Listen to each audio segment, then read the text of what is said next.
आगे बढ़ते हैं, एक और बड़ी खबर बता दें। दिल्ली से खबर है, जहां पर बीजेपी युवा मोर्चा के कार्यकर्ता की हत्या कर दी गई। घर में घुसकर 26 साल के रिंकू शर्मा की हत्या हुई और इसके पीछे जो वजह निकल के आ रही है वो और भी चौंकाने वाली है। जय श्री राम के जयकारे पर हत्या की गई है। परिवार ने आरोप लगाया है, दरअसल रिंकू राम मंदिर के चंदा अभियान से जुड़ा हुआ था और इसी दौरान झगड़ा हुआ, परिवार ने कहा, और इसमें 4 लोग घर में घुसे और रिंकू पर जानलेवा हमला किया, जिसमें रिंकू की जान चली गई। बर्थडे पार्टी के झगड़े को लेकर पुलिस बात कह रही है। दिल्ली बीजेपी युवा मोर्चा का सदस्य था रिंकू और मंगोलपुरी में हत्या हुई। 3 तस्वीर दिखा रहे हैं हम।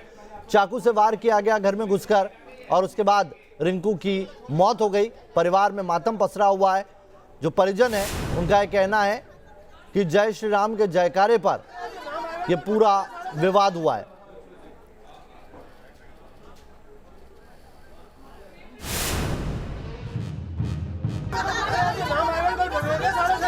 इन्होंने पहले भैया को डंडों से मारा, हमें भी मारा, मम्मी पापा तक को मारा, मेरे बाहर निकाल के चाकू मार दिया, चाकू खींचा, चांटे भी मारे। ये दर्द की इंतहा है। घर वालों का कलेजा फटा जा रहा है। बहुत जय श्री राम की वजह से मेरे बच्चा ले लिया उन्होंने। अपनों के सामने घर के चिराग को चाकुओं से गोद कर मार दिया गया। घर वालों की माने तो राम मंदिर चंदा अभियान के लिए कार्यक्रम करना 25 साल के रिंकू शर्मा की मौत की वजह बन गया। हाँ, बस ये हमारे राम जी का विरोध करते थे। मतलब जो 5 अगस्त को हमने एक प्रोग्राम रखा था राम जन्मभूमि के ऊपर, राम यात्रा निकाली गई थी, उसी टाइम से ये विरोध करते थे उसका, तो उसी चक्कर में इन्होंने मतलब दुश्मनी कर रखी थी। वारदात दिल्ली के मंगोलपुरी इलाके में हुई। देर रात करीब 10:30 बजे आधा दर्जन हमलावर रिंकू की गली में घुसे। हथियार और डंडा लिए हुए हमलावर रिंकू शर्मा के घर में घुसे और गाली गलौज करने लगे। रिंकू शर्मा और उसके भाई मनु ने विरोध किया तो हमलावर मारपीट पर उतारू हो गए। कहासुनी बढ़ने पर आरोपियों ने रिंकू पर चाकू से ताबड़तोड़ हमला कर दिया। घायल रिंकू और मनु को अस्पताल ले जाया गया, जहां इलाज के दौरान उसकी मौत हो गई। इन्होंने भाई को अकेला देख के बस पीछा किया और जैसे भाई घर पे आए तो इन्होंने हमला किया, पूरे घर पे मारने की कोशिश करी, सबको मारा इन्होंने। और फिर थोड़ी मतलब जैसे ही भाई बाहर खींच के ले गए तो और भाई को थोड़ी सी दूरी पे ले जाके चाकू मार दिया गया। रिंकू के घर वालों के मुताबिक करीब 4 महीने पहले इलाके में राम मंदिर पार्क में हुए कार्यक्रम में झगड़े की शुरुआत हुई थी। तब से ही आरोपी रिंकू के पीछे पड़े थे, लेकिन पुलिस एक अलग ही थ्योरी बता रही है। कल रात को मंगोलपुरी थाने के इलाके में एक बर्थडे पार्टी के दौरान कुछ लड़कों के बीच में आपस में लड़ाई झगड़ा हुआ और उस लड़ाई झगड़े के दौरान कुछ लड़कों ने एक जो रिंकू नाम का लड़का है उसको चाकू मार दिया था। तो इसमें 4 लड़कों के नाम शामिल आए थे, चारों को हमने अरेस्ट कर लिया है। हालांकि पुलिस ने इस मामले में 4 आरोपियों दानिश उर्फ लाली, इस्लाम मेहताब उर्फ नाटू और जाहिद उर्फ चिंगू को गिरफ्तार कर लिया है और अब सीसीटीवी फुटेज की मदद से वारदात की छानबीन कर रही है। लेकिन इस मामले में कई सवाल खड़े होते हैं। आखिर दशहरे पर विवाद हुआ तो आरोपियों पर कार्रवाई क्यों नहीं की गई? रिंकू शर्मा को जान से मारने की धमकी मिल रही थी तो पुलिस ने आरोपियों पर शिकंजा क्यों नहीं कसा? वहीं पुलिस थाने से महज 1 किलोमीटर दूरी पर मौत का नंगा नाच होता रहा और पुलिस कुछ नहीं कर पाती। मोहित बख्शी, न्यूज नेशन, दिल्ली। तो मंगोलपुरी में जिस जगह पर यह पूरी वारदात हुई वहां पर मेरे सहयोगी मोहित बख्शी पहुंचे, उनकी एक रिपोर्ट आपको दिखाते हैं। मंगोलपुरी में बुधवार रात एक 25 साल के युवा रिंकू शर्मा की हत्या कर दी गई। हत्या के बाद अभी आप इस पूरे इलाके का माहौल देख सकते हैं, किस तरीके से माहौल जो है वो अभी तनावपूर्ण बना हुआ है। जो आसपास के लोग हैं उनमें दुख भी है और रोष भी है इस हत्या को लेकर। पुलिस का भी यहाँ पर इंतजाम पुलिस का भी इंतजाम यहाँ पर किया गया है, पुलिस भी यहाँ पर तैनात की गई है। आप देख सकते हैं यहाँ पुलिस तैनात की गई है, लेकिन जो अंदर क्या स्थिति है वो हम आपको दिखा देते हैं, क्योंकि जो आरोपी है, आरोपियों का घर भी इसी गली में, दोनों आस पड़ोस में रहते थे और इसी गली में जो है आरोपियों का भी घर है। ये जो पहला घर है जहाँ पर आप ये वाइट कलर के ये टाइल्स देख रहे हैं, ये घर आरोपियों का घर है और यहाँ से कुछ दूरी पर ही जो घर है वो उनका घर है जिन रिंकू शर्मा की हत्या की गई है। अभी हम आपको दिखा रहे हैं, ये घर देखिए, बहुत कम दूरी है, कुछ मीटर की दूरी है बस दोनों ही घरों के बीच में, और यहाँ पर आरोपी जो हैं वो रहते थे, उनकी गिरफ्तारी हो गई है, चारों आरोपियों की गिरफ्तारी हो गई है। और यहाँ पर कुछ दूर पर वो लोग रहता था रिंकू शर्मा। इस वक्त रिंकू शर्मा जिनकी टीम में थे, बताया जा रहा है कि जो भाजपा की युवा टीम है उसमें थे, और उनकी टीम के जो जिला अध्यक्ष हैं वो हमारे साथ हैं, नीरज ठाकुर। नीरज, क्या हुआ था, क्या पता लगा आपको, और किस तरीके का लड़का था रिंकू ठाकुर को लगभग 4 साल पहले मैंने उसको टीम में जोड़ा था। मैं युवा मोर्चा जिला अध्यक्ष था, और युवा मोर्चा बाहरी दिल्ली में ये मंडल जो हमारा वार्ड 56 पड़ता है, इसका युवा मोर्चे का मंडल का उपाध्यक्ष हमने उसको बनाया था। और वो हिंदुत्व को लेके आगे बहुत ज़्यादा वो रहता था, हनुमान चालीसा कराना, राम यात्रा निकालना, वो इस तरह की बहुत ज़्यादा एक्टिव था लड़का। जो नीरज कहा जा रहा है, पुलिस जो कह रही है उस बारे में क्या कहेंगे, क्योंकि पुलिस तो बर्थडे पार्टी की बात कह रही है कि बर्थडे पार्टी के बाद लड़ाई हुई, उसको लेकर आप क्या कहेंगे? देखो, बर्थडे पार्टी में क्या रहा वो मैं वहाँ नहीं था, मुझे इस बात की नॉलेज नहीं है कि बर्थडे पार्टी में, वैसे बर्थडे पार्टी का झगड़ा, बर्थडे के पीछे मोटिव क्या देख रहे हैं? मोटिव जिस तरह से बताया जा रहा है, घर वाले बता रहे हैं और उसके भाई बता रहे हैं कि ये राम मंदिर को लेके या फिर राम यात्रा को लेके इनके कोई विवाद हुए हैं काफ़ी पहले, और उसको लेके आपस में इनका चल रहा था। आपको बताया था उन्होंने, पहले भी विवाद हुआ उनका? हाँ, 5-7 महीने पहले विवाद हुआ था, मेरी बात हुई थी कि इस तरह का विवाद हुआ है, लेकिन उसको पड़ोसी होने के नाते हमने लोगों ने ख़त्म कर दिया था। हमने भी आपस में समझा दिया था कि कोई बात नहीं, इस चीज़ को ज़्यादा आगे बात मत बढ़ाओ। तो ये घर जो कुछ दूरी पर आरोपियों का है, तो यहीं पर रिंकू का घर है।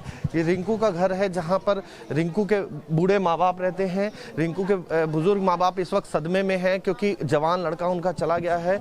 और अभी स्थिति आप देख सकते हैं, ये रिंकू का ब्रदर है मनु शर्मा, जिसने ये पूरी कंप्लेंट दी है। और अब जो है वो आगे ये लोग अपनी कार्रवाई चाहते हैं कि इस पूरे मामले में कार्रवाई हो। परिवार की अगर हम स्थिति दिखाएं आपको, तो परिवार के अंदर आप देख सकते हैं इस वक्त क्या हालत है। और देख सकते हैं परिवार में रो रो कर बुरा हाल है, सबका सदमे में है, क्योंकि पूरा परिवार, अभी माँ जो है वो पूरी तरीके से सदमे में है, पिता जो हैं वो भी घर के अंदर यहाँ सदमे में है।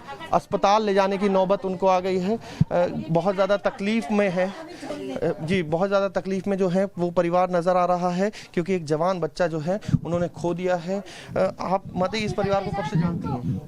जानते तो कहीं कितने साल हो गए, 20-25 साल हो गए। रिंकू, क्योंकि रिंकू कहा जा रहा है कि कभी किसी से झगड़ा नहीं करता था। मतलब ही नहीं है, इतना शरीफ बच्चा था वो, तो मतलब ही नहीं है, ऐसा लड़का हमने कभी देखा ही नहीं था। लेना न देना कुछ भी नहीं। आप हाँ, आपके बहुत जी, आप बताइए कि रिंकू किस तरीके के? बहुत ही अच्छा लड़का रहे हैं, बहुत बढ़िया लड़का रहे हैं। वो इतना न किसी से लेना न देना, अपने खाली अपने भाई घर में किसी से बोलता नहीं था, बस राजा, बस आंटी अम्मा। माँ की स्थिति आप देख सकते हैं किस तरीके की हालत इस वक्त खराब है, वो बोलने की स्थिति में नहीं है। उधर पिता जो हैं उनको अस्पताल ले जाने की नौबत आ गई है। मैं हार्ट की पेशेंट हूँ, मेरा पति देखो कैसी हालत है, 2 बच्चे मेरे छोटे छोटे पढ़ाई कर रहे हैं, दोनों बच्चे, मैं कहाँ से खर्चा निकालूंगी?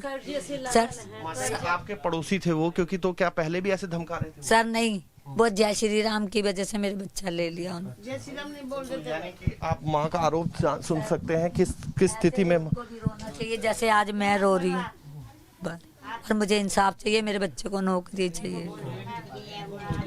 इंसाफ की मांग की गुहार लगाती हुई एक माँ, एक और साथी हैं ये साथी जो उसके साथ काम करते थे, भाई, सब लोग यहाँ पर हैं, लेकिन अभी नहीं हैं। तो सबके बीच में रिंकू शर्मा नहीं है, जो शायद अगर कहा जाए तो इस तरीके की घटना जो घटी है वो अपने आप में कानून व्यवस्था पर भी बहुत बड़ा तमाचा है। वीडियो जर्नलिस्ट सिद्धार्थ के साथ मोहित बख्शी, न्यूज़ नेशन, दिल्ली। तो मोहित हमारे सहयोगी की आप रिपोर्ट देख रहे थे, मोहित इस वक्त सीधा जुड़ गए हैं। मोहित, पुलिस की थ्योरी अलग ही जा रही है, लेकिन सवाल ये भी उठता है कि जो परिवार आरोप लगा रहा है, अगर इतने वक्त पहले झगड़ा हुआ था तो अब तक कार्रवाई क्यों नहीं हुई?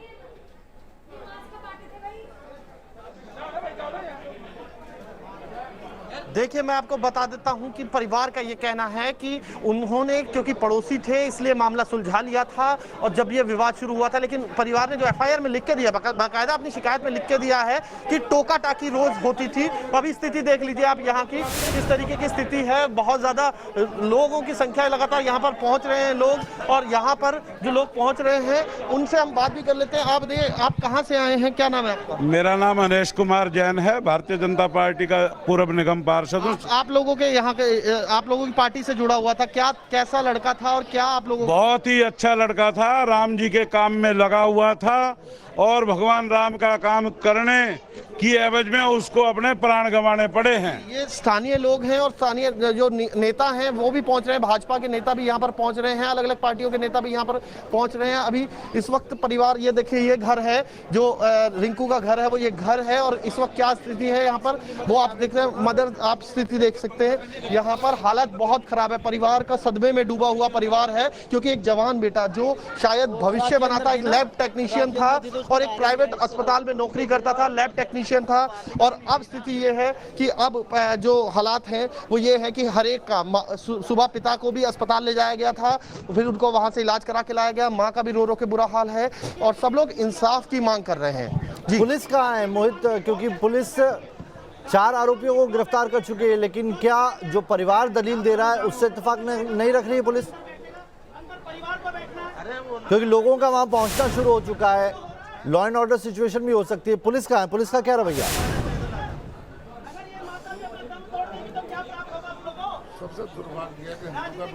देखिए, पुलिस जो है वो अपना काम कर रही है। पुलिस का कहना है कि कार्रवाई जारी है। अलग अलग आला अफसर जो हैं उनसे मीटिंग करने की बात भी कुछ देर पहले जब हंसराज हंस सांसद आए थे वो कह रहे थे। अभी आप हालात देख सकते हैं, यहाँ पर हालात क्या है, आप तस्वीरें देख लीजिए। ये तस्वीरें रो रो के बुरा हाल है परिवार का, और यहाँ जो है पड़ोसी वो मदद के लिए आगे आ रहे हैं। लेकिन अभी जो पुलिस के लिहाज से अगर हम पुलिस की बात करें तो पुलिस ने यही कहा है, अपनी बात रखी है पुलिस ने, कि जो ये मामला था वो रंजिश का था, आपसी रंजिश का मामला है। पुलिस यहाँ तैनात की गई है, सुरक्षा के लिहाज से यहाँ पर पुलिसकर्मी भी हैं, तैनात हैं, क्योंकि लगातार जो नेता हैं वो भी आ रहे हैं उसके, और जिस तरीके से माहौल है उसको देखते हुए पुलिसकर्मी तैनात भी किए गए हैं। पुलिस की अपनी थ्योरी है।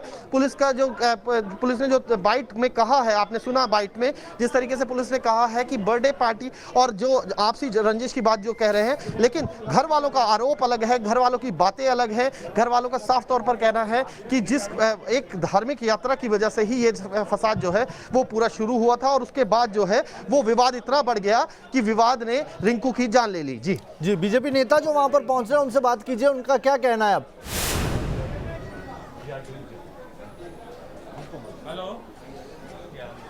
जी, कोशिश करते हैं उन्हीं लोगों से, तमाम लोगों से यहाँ पर जो पहुंचे हैं उनसे अगर हम बात कर पाएं तो हम आगे जाने की कोशिश करते हैं कि क्या कहना चाह रहे हैं वो लोग। आप लोग क्या कहना चाह रहे हैं? आप क्या इस मामले में क्या कहना चाह रहे हैं? सर, सबसे बड़ी दुर्भाग्य की बात यह है कि एक राम भक्त की हत्या हुई है, और सबसे बड़ी दुर्भाग्य की बात यह है कि इसकी जगह वो किसी समाज की अगर किसी मृत्यु होती तो अरविंद केजरीवाल कब के ट्वीट कर दिया होता, उनकी मौत की घोषणा करती होती। हाँ जी, क्या कहना चाह रहे हैं आप रिंकू? क्योंकि आप लोगों की पार्टी से भी था, आप लोग भाजपा से हैं। हम लोग यही चाह रहे हैं कि इसमें जो है ना, इन लोगों ने जो काम किया है ये बहुत ही घटिया और बहुत ही दुर्भाग्यपूर्ण है, और ऐसे बच्चों को तो फांसी लगा देनी चाहिए। आप लोग स्थानीय लोग हैं यहाँ पर? हाँ जी, हाँ जी। क्या कहना चाहेंगे आप इसको? हम ये कहना चाहेंगे कि यहाँ पर जो भी हुआ है बहुत गलत हुआ है, पुलिस की लापरवाही से हुआ है। पुलिस यहाँ पे इतनी है ही नहीं तेज। पूरी मंगोलपुरी में आए थे रोज। ये अंदर की तस्वीरें हैं जहाँ पे पूरा परिवार सदमे में है, और जो आप देख सकते हैं कि हालत क्या है कि, और माँ जो है वो अंदर यहाँ पर बाहर बैठी हुई हैं, और बहुत उनका रो रो के बुरा हाल है। और जो अंदर की तस्वीर है वो भी दर्दनाक है, क्योंकि पिता जो है वो पूरी तरीके से सदमे में है और इस वक्त बात करने की हालत में भी नहीं है। माँ है, माँ भी बात करने की हालत में नहीं है, यानी कि आप वो दुख समझ सकते हैं, वो दर्द समझ समझ सकते हैं, क्योंकि एक 25 साल का युवक जो था वो माँ की आंख का तारे था, एक लौता कमाने वाला था। सबसे बड़ी बात है कि परिवार में जो अन्य सदस्य हैं कोई भी कमाने वाला नहीं है। अब उनकी माँ से जब हमने सुबह बात की थी तो उन्होंने यही कहा था कि अब उन्हें इंसाफ की उम्मीद है, कि अब बस उन्हें इंसाफ मिल जाए। जी बहुत बहुत शुक्रिया मोहित आपका तमाम जानकारी के लिए। लेकिन परिवार लगातार यही कह रहा है कि राम जो नाम लिया उसी की वजह से उसकी जान गई है, क्योंकि एक यात्रा निकाली गई थी, कार्यक्रम किया गया था चंदा उगाने के लिए, और तभी से जब चंदा लेने के लिए राम मंदिर के लिए जो यात्रा निकाली जा रही थी उस दौरान ये पूरा विवाद शुरू हुआ और तब से लेकर आज तक छींटाकशी चल रही थी और उसी विवाद ने उनके बच्चे की जान ली है।